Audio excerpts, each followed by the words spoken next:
रामलखन सिंह यादव महाविद्यालय रांची के political science honours के बीए सेमेस्टर 3 के कोर पेपर 7 का चैप्टर 2 का दूसरा भाग प्लेटो का न्याय सिद्धांत की विशेषताएं एवं आलोचनाओं को आज आप सुनेंगे।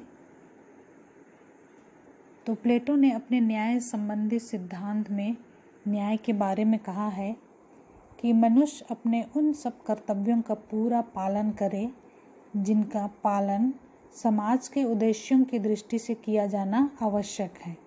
समाज और राज्य अपनी आवश्यकताओं तथा मनुष्यों की योग्यताओं के अनुसार उनके कुछ कर्तव्यों और धर्मों का पालन करने का नियम बनाते हैं और इन नियमों या धर्मों का सही तरीके से पालन करना ही न्याय है।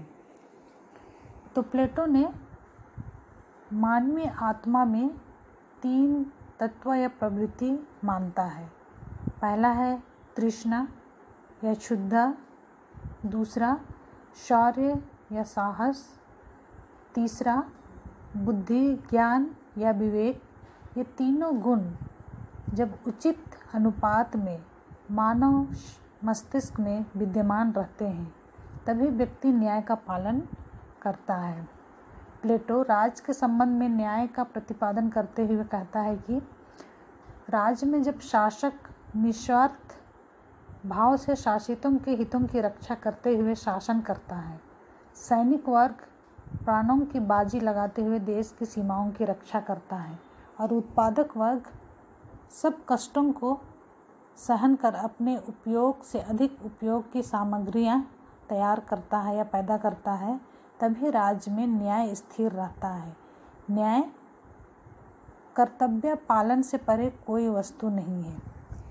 इस तरह प्लेटो ने राज्य के ये 3 वर्गों दार्शनिक शासक, सैनिक वर्ग तथा उत्पादक वर्ग द्वारा अपने अपने कार्य क्षेत्र में विशिष्टता प्राप्त कर लेना तथा अपने कर्तव्यों का समुचित रूप से निर्वाह करने का नाम ही न्याय कहा है।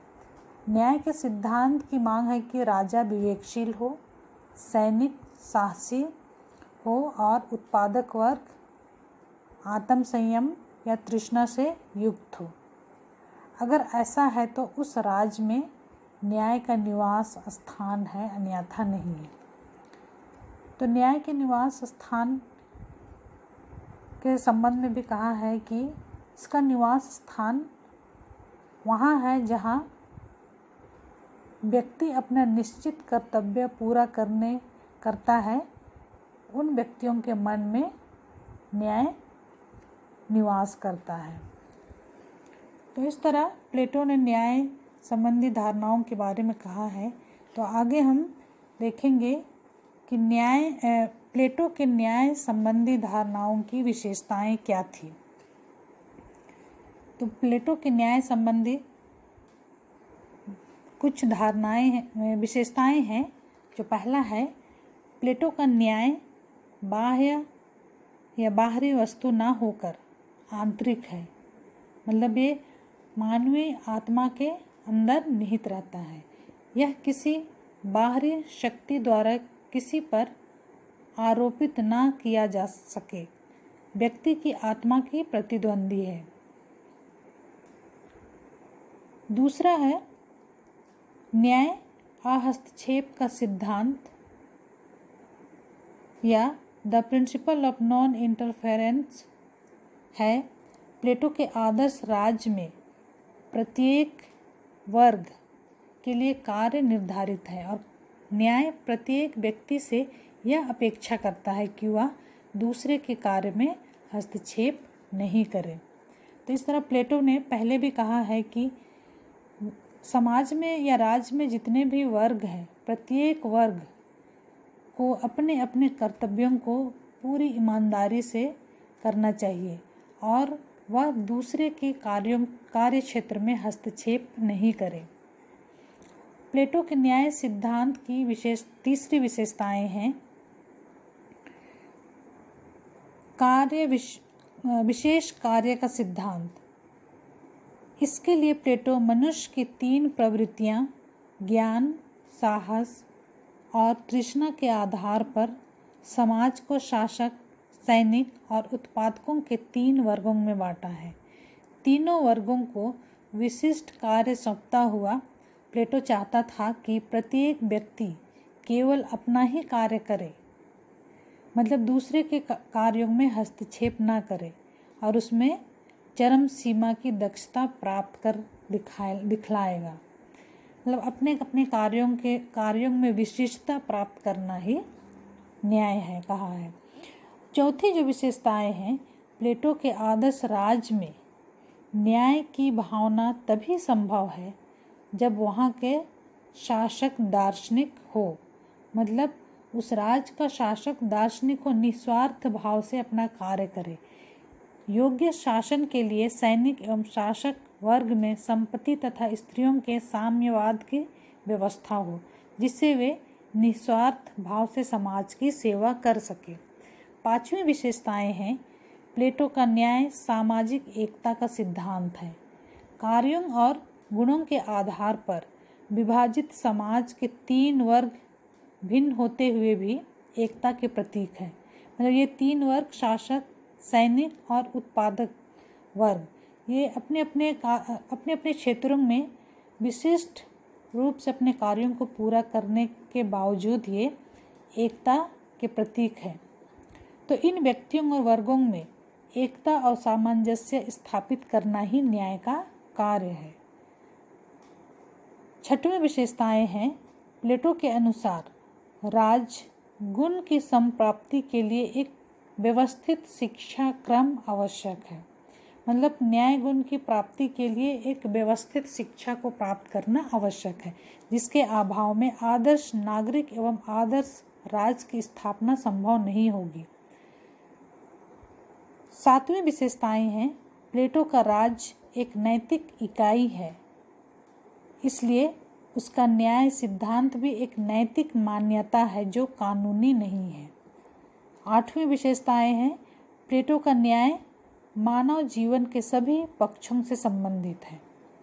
9वीं विशेषताएं हैं, प्लेटो न्याय के 2 स्वरूप बताए हैं। पहला है व्यक्तिगत और दूसरा सामाजिक स्वरूप। व्यक्तिगत रूप में व्यक्ति अपने अपने आत्माओं में बुद्धि के शासन द्वारा समन्वय स्थापित करे और समाज की दृष्टि से अपने अपने कार्य करता हुआ दूसरों के कार्य में हस्तक्षेप ना करे। इस तरह प्लेटो के न्याय सिद्धांत की ये विशेषताएं हैं जो एथेंस के तत्कालीन राजनीतिक में प्रभाव डालता है। इसके बाद हम प्लेटो के न्याय सिद्धांत की आलोचनाओं के बारे में सुनेंगे। विभिन्न विद्वानों ने प्लेटो के न्याय सिद्धांत की व्यवहारिक दृष्टि से आलोचनाएं की है।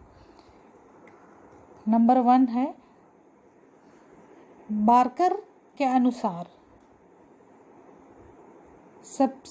इसका सबसे बड़ा दोष यह है कि प्लेटो का न्याय वस्तुतः न्याय नहीं है। वह केवल मनुष्यों को अपने कर्तव्यों तक सीमित करने वाली भावना मात्र मानता है, यह कोई ठोस कानून नहीं है। इस तरह बार्कर ने प्लेटो के न्याय सिद्धांत पर सबसे बड़ा दोष यह लगाया है कि प्लेटो का न्याय सिद्धांत न्याय नहीं है, यह केवल मनुष्यों को अपने कर्तव्यों को पूरा करने के लिए ही कहता है। आज के न्याय की परिभाषा में न्याय कानून का पालन कराने वाला होता है, किंतु प्लेटो का न्याय केवल नैतिक भावना है। प्लेटो के नैतिक कर्तव्य तथा कानूनी बाध्यता को मिलाकर एक अस्पष्ट स्थिति उत्पन्न होती है। दूसरी जो आलोचनाएं की गई है, सेवाइन के शब्दों में प्लेटो की न्याय कल्पना निष्क्रिय, आत्मानुवादी, अनैतिक तथा अव्यवहारिक है। नेक्स्ट जो आलोचनाएं की गई है, प्लेटो का न्याय सिद्धांत आत्म संयम पर आधारित है जो व्यक्ति को निष्क्रियता बनाता है। चौथी जो आलोचनाएं की गई हैं, यह न्याय सिद्धांत न्याय का नहीं बल्कि सद्गुणों का सिद्धांत है। जो वास्तविकता का उचित मूल्यांकन नहीं कर पाता है। नेक्स्ट जो आलोचनाएं की गई है, यह न्याय स्थायित्व की ओर झुका हुआ है, जो प्लेटो के व्यक्ति को उसके स्वभाव के साथ बांध दिया है और पारस्परिक संघर्ष को मिटाने की कोई व्यवस्था अपने न्याय सिद्धांत में नहीं की है। नेक्स्ट जो आलोचनाएं की गई है 6 नंबर, वो है प्लेटो का कार्य विशेषीकरण और वर्ग विभाजन। वर्ग विभाजन जो शासक, सैनिक, उत्पादक वर्ग है, तो यह वर्ण व्यवस्था का रूप धारण कर सकता है। इस प्रकार राज्य में एकता के स्थान पर विषमता उत्पन्न हो सकती है। ये कार्य विशेषीकरण और वर्ग विभाजन के आधार पर कहा गया है कि इससे समाज में एकता की जगह विषमता उत्पन्न हो जाएगी। नेक्स्ट जो आलोचनाएं की गई है, इस सिद्धांत में दार्शनिक शासक को इतनी शक्तियां प्रदान की गई है कि वह निरंकुश शासक बन सकता है। इसके बाद नेक्स्ट जो आलोचनाएं हैं, प्लेटो के अनुसार राज्य के शासक एवं सैनिक वर्ग पारिवारिक सुख तथा संपत्ति से वंचित रहेंगे। प्लेटो के अनुसार राज्य के शासक एवं सैनिक वर्ग अपने परिवार और संपत्ति के सुख से वंचित रहेंगे। केवल अपनी वासना पूर्ति के लिए स्त्रियों से अल्पकालीन संबंध रखेंगे, पर यह विचार मानव स्वभाव और भावना के विपरीत है। कोई व्यक्ति सुख, संपत्ति एवं अपने परिवार से अलग रहकर अपने कार्यों को पूरा नहीं कर सकता है। ये प्लेटो के न्याय सिद्धांत की आलोचनाएं की गई है। इसके बाद पोपर ने भी प्लेटो के न्याय सिद्धांत की आलोचनाएं की है और उनका कहना है कि प्लेटो ने जो न्याय का अर्थ लगाया है वह उसके अर्थ में पूर्णतः भिन्न है। आधुनिक अर्थ की तरह उसमें ना तो नागरिकों के अधिकारों का वर्णन है और ना उनकी रक्षा के लिए संवैधानिक उपचारों का समावेश है। वह नागरिकों को ना तो कानून के सम्मुख समानता प्रदान करता है और न राज्य से प्राप्त होने वाले लाभों का समान उपभोग करने का अधिकार देता है। इस तरह पोपर ने प्लेटो के न्याय सिद्धांत की आलोचनाएं की है कि यह आधुनिक समय में जो न्याय का अर्थ लगाया जाता है उसमें ना तो नागरिकों के अधिकारों का वर्णन है, न संवैधानिक उपचारों का अधिकार दिया गया है और न नागरिकों को ना तो कोई कानून के सम्मुख समानता प्रदान की गई है। तो इस तरह से विभिन्न विद्वानों ने प्लेटो के न्याय सिद्धांत की आलोचनाएं की हैं। प्लेटो के न्याय सिद्धांत की विभिन्न आलोचनाओं के होते हुए भी इसके महत्व को स्वीकार करना होगा कि यह न्याय सिद्धांत तत्कालीन एथेंस की राजनीति पर प्रभाव पड़ा था। तो प्लेटो के न्याय सिद्धांत की कुछ आलोचनाओं के बाद भी उनकी महत्व को हम देखते हैं। तो इनमें कुछ दोष थे। जो पहला दोष यहाँ था कि राजकाज को समझे बिना ही एथेंस या यूनान के लोग उसमें भाग लेते थे।